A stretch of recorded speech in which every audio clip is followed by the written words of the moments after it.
શ્રી વલ્લભાદ ગિરિરાજ શ્યામ સુંદર શ્રી અમને માત શ્રી ગુસાઈજી પરમ શ્રી ગોકુલ નાથ કી દાવ દયાળ કી શ્રી નવનીત પ્રિયા લાલ કી જય अपने माथे विराजता सेव्य स्वरूप की जय बधाई वैष्णव ने जाजा करीन जय श्री कृष्ण। वल्लभ साक्षात छे एनी प्रतीति करावी। अमदावादथी રીખો अमदावादथी નીકળ્યા ત્યારે ધરઈ જતા રસ્તામાં રાજકોટ આવે। સમાચાર મળ્યા કે રસ્તો બહુ ખરાબ છે। નીકળ્યા ત્યારે ખબર હતી કે રાજકોટ થઈને જ જવું છે, પણ વલ્લભ કે મારા પ્રાણ થકી મને વૈષ્ણવવાલા નિત્ય કરતા શ્રીનાથજીને કાલા રેવાલા, તમે પહેલાં મારી પાસે આવીને જાઓ તો વલ્લભ અતિ પ્રસન્ન થાય। પણ મનમાં એમ થાય કે ક્યાં ધરાઈ આમ જવાનું ને આમ। પછી આ ગૂગલમાં બધાએ સર્ચ કર્યું ત્યારે કહ્યું કે અહીંથી જ સારું પડે અને આ રસ્તા જ સારા છે। અને ધંધુકા આવ્યા, મનમાં થતું હતું મંગળાના દર્શન તો થઈ ગયા હોય અને માનો કે શ્રીંગારના 1.5 કલાકની વાર હોય તો ધરાઈ પહોંચતા મોડું થાય। વલ્લભ કે તમે મારી રાહ નથી જોતા, હું તમારી રાહ જોઉં છું। એની પ્રતીતિ કરાવી અને તગડીનો સવારે 8 વાગ્યા સુધી કોઈ પ્રોગ્રામ નહોતો, પણ વલ્લભનો તો પ્રોગ્રામ હતો જ કે પહેલાં મારા વૈષ્ણવ મારી પાસે આવે। વૈષ્ણવ એમ કહે છે કે આપનું રોજ રોજ મુખડું હસતું રહે, અમને ગમતું રહે, પણ મારે એ કહેવું છે કે આપનું મુખડું રોજ રોજ હસતું તો આપણે બધા હસતા રમતા ખાતા પીતા દોડતા ચાલતા। વલ્લભે બોલાવવાને આવ્યા છીએ, આપણે આપણી ઈચ્છાથી નથી આવ્યા। સુંદર કેવું તળાવ બહાર, આટલું સુંદર વાતાવરણ, વલ્લભના વખતના વૃક્ષો, આ ચોતરો। અમે 40-50 વર્ષ પહેલાં આવતા ત્યારે આ કૂવો હતો, એ કૂવામાંથી જળ ખેંચીને અપરસ કરીને પછી વલ્લભના બેઠકજીમાં જતા ને ઝારીજી ભર્યા। પણ જેમ જેમ સમય જતો જાય એમ પરિવર્તન આવતું જાય। પરિવર્તન એ જીવનનો નિયમ છે અને નિયમને સ્વીકારી લઈએ તો જીવવાનો આનંદ આવે। ફરિયાદ કરીએ તો પ્રભુને યાદ કરવાનું ભૂલી જઈએ। એટલે ફરિયાદ કરવી હોય તો એ જ કરવી કે પ્રભુ ફરી ફરીને યાદ, એ જ તારી ફરિયાદ, બસ તને સતત યાદ કરીએ, તને ક્યારેય ભૂલીએ નહીં। તો તગડીનું મહાત્મા બધાય જાણતા હોય, પણ છતાંય અહીંયા આવ્યા છીએ એટલે એનું અનુસંધાન ધંધુકાની બાજુમાં જ તગડી। વલ્લભ જ્યારે પૃથ્વી પરિક્રમા કરતા કરતા ચાલીને આ રસ્તે પધાર્યા અને અહીંયા એમણે જોયું કે મારા 2 દેવીજીઓ છે, એટલે વલ્લભ આ ગામમાં પધાર્યા। આ ગામને વિશેષતા એ કે કોઈ વૈષ્ણવ નહીં અને વલ્લભ પધારે અને એક બ્રાહ્મણના ઘરની પાર બેઠા, તો અંદર એમના 2 દીકરા હતા। તો એમના મધર એટલે કે એમના માતા ઘરમાં દૂધ ભાવનો વધુ નહીં, અભાવ હતો થોડો, એટલે પાણી ભરવા ગયા ત્યારે વિચાર કરે કે આજે દૂધ થોડું છે, માખણ થોડું છે, શું કરું? તો જેવા એ બ્રાહ્મણી જળ ભરવા ગયા તો પાછળથી એમના 2 બાળકોએ દૂધ ને માખણને અરોગવા માંડ્યા। વલ્લભને એમનામાં સાક્ષાત રામકૃષ્ણના દર્શન થયા। રામ એટલે દાઉજી અને કૃષ્ણ એટલે આપણા પ્રાણ પ્યારા પૂર્ણ પુરુષોત્તમ। એ દર્શન કર્યા ને બ્રાહ્મણી આવ્યા અને એણે જોયું કે હા વલ્લભનું સ્વરૂપ, રૂપ, તેજ, આભા, પ્રકાશ, પુંજ, સૌંદર્ય, માધુર્ય, એમનું આ જોઈને બ્રાહ્મણને એમ થઈ ગયું હું ક્યાં આવી ગઈ, શું મારા ઘરે છું, શું હું તગડીમાં છું, શું અહીંયા મને કંઈ આ બીજું દેખાઈ રહ્યું છે? ત્યારે વલ્લભે ઈશારો કરીને બોલાવ્યા કે જુઓ તમારા ઘરમાં કોણ છે? તો વલ્લભની આડીથી, વલ્લભની કાનીથી, વલ્લભની કૃપાથી એને આમાં રામકૃષ્ણ અરોગતા દર્શન થયા. અને પછી બ્રાહ્મણને બ્રાહ્મણી શરણે આવ્યા અને વલ્લભે એમને શરણે લઈ અને વલ્લભ અહીંયા તગડી પધાર્યા. બધે બેઠકજીમાં ચોતરા હોય છે. અહીંયા તમે જુઓ ચિત્રજી છે, સુંદર છે, દર્શન કરવા જેવા છે. 12 તળાવ છે, એમાં વલ્લભના વખતમાં 12 કમળ એટલા બધા ખીલતા હતા.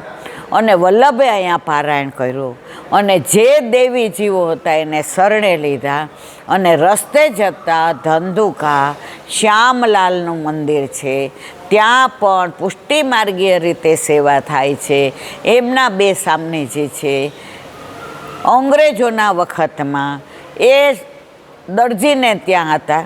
હું ટૂંકમાં કહીશ, વધુ એટલે નથી કહેતી, હવે આપણે આગળ જવાનું છે કે એ શ્યામલાલની સેવા છાનામાના કરતા હતા. અને ત્યાંના યવન રાજાને ખબર પડી જ્યાં ગામ હોય ત્યાં ચાડિયા હોય, ગામ હોય ત્યાં પંચાતિયા હોય, ગામ હોય ત્યાં ઈર્ષાળુ હોય, ગામ હોય ત્યાં પ્રપંચ કરવાવાળા હોય, ગામ હોય ત્યાં ટીકા કરવાવાળા હોય. તો એમણે કાન ભર્યા કે પેલો દરજીના છોકરાઓ અહીંયા સેવા કરે છે. રાજાએ કીધું અહીંયા એને લાવો, કારણ કે યવનોને આપણા પુષ્ટિ પુરુષોત્તમ ગમે નહીં, એ લોકો મૂર્તિ પૂજામાં માને નહીં. અને જેવા દરજીને ખબર પડી તો એ સ્વરૂપ કૂવામાં પધરાવી દીધું અને અહીંથી નીકળી ગયા કે મારા પ્રભુને યવનનો સ્પર્શ આજે નહીં, કાલે નહીં, ક્યારેય થવો જોઈએ નહીં. અને પછી પ્રભુએ સ્વપ્નમાં આવીને યવનનું રાજ ગયું એટલે કહ્યું મને પ્રગટ કરો. ત્યાંથી અહીંયા ધંધુકામાં પધરાવ્યા. નામ શ્યામલાલ પાડ્યું. 2 સામનેજી હતા, એક જ મળ્યા. તો શ્યામલાલ પ્રભુને રાજભોગ ધરાવ્યો. એ કે હું રાજભોગ ના હરાવું, મારા બીજા સામનેજી ક્યાં ગયા? તો તરત જે એવા સામનેજી દર્ભના પ્રગટ કરી અને એમની બાજુમાં પધરાવ્યા. દર્ભના હોવા છતાંય સાક્ષાત થઈ ગયા. અને મોટા ને નાના સામનેજી આજે પણ બિરાજે છે. પછી ઓલા સામનેજી મળ્યા તો આ સામનેજીમાં એમનો અંગીકાર થઈ ગયો. આ શ્યામલાલ પ્રભુ ધંધુકામાં આજે પણ બિરાજે છે. અને ખાસ ધંધુકાની વિશેષતા એ છે કે ત્યાં બધાય પહેલાં જૈન લોકો રહેતા હતા અને તૃતી ઘરના વ્રજભૂષણલાલજી ત્યાંથી પસાર થતા હતા. અને એમને રાજભોગનો સમય થયો અને છોકરાઓને કહ્યું આ કૂવો છે? એ કે હા કૂવો છે પણ પાણી ખારું છે. હવે ઠાકોરજીને અવેર થતું હતું એટલે ઝારીજીનું જળ કૂવામાં પધરાવ્યું, મીઠું થઈ ગયું. એમાંથી જળ ભરીને ઠાકોરજીને રાજભોગ ધરીને ઝારીજી ભર્યા.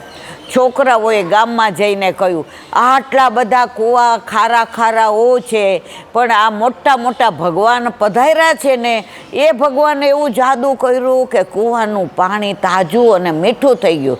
હવે ગામ હોય એને તો તરત બધા દોડ્યા અને આવીને ચાખ્યું તો જળ એટલું બધું મીઠું હતું. ત્યારે વ્રજભૂષણલાલજી ઠાકોરજીને પધરાવીને આગળ જતા હતા.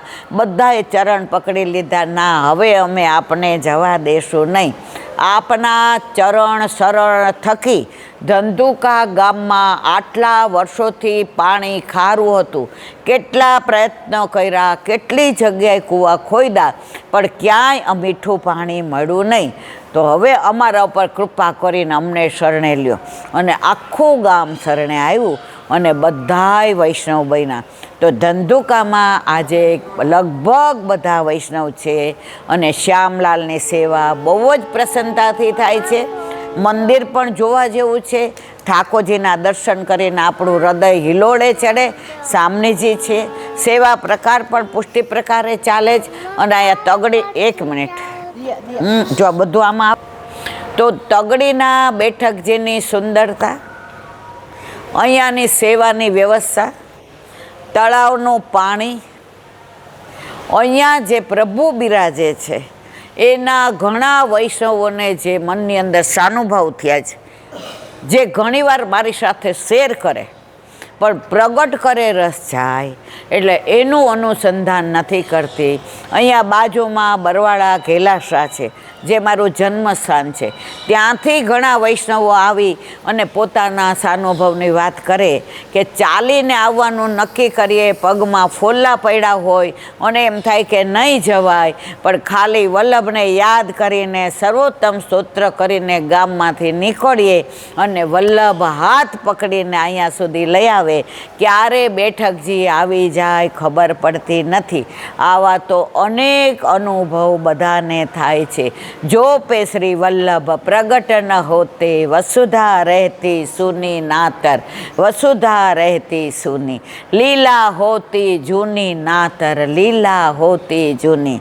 અમારા જીવનનો જ આજે આ સાક્ષાત પ્રગટ અમને સાનુભાવ જતાવ્યો કે તમારે રાજકોટ થઈને નથી જવાનું, ધંધુકા થઈને જવાનું છે.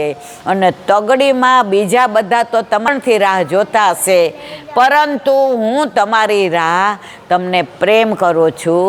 કરોડો જન્મોથી તમે વિખૂટા પડેલા હતા, તમારો હાથ ગોવર્ધનનાથજીના હાથમાં આપ્યો, એટલે તમારા હાથને તમને જોવા માટે, તમને માટે હું તત્પર છું. એવા આપણા પ્રાણપ્રિય વલ્લભ આપણી રાહ જોઈને બેઠા છે. ચાલો આપણે સન્મુખ થઈને આગળ જઈએ, આજ્ઞા લઈએ. બોલો વલ્લભાધીશ. હાલો. જય શ્રી. હા બાપા, આશીર્વાદ દો ભગવાન. આ બેઠો છે ને 1000 હાથ વાળો, આપણે તો નકામા છીએ. હા, ભગવાન બે સમાન દર્શન કરે પછી ઘરે મોકલે. કેટલી કૃપા મારા વાલાની અનહદ કૃપા. હાલો આનંદ. જય શ્રી કૃષ્ણ બેન. જય શ્રી કૃષ્ણ. લો તમે ક્યાં ધરાઈ જવાનું?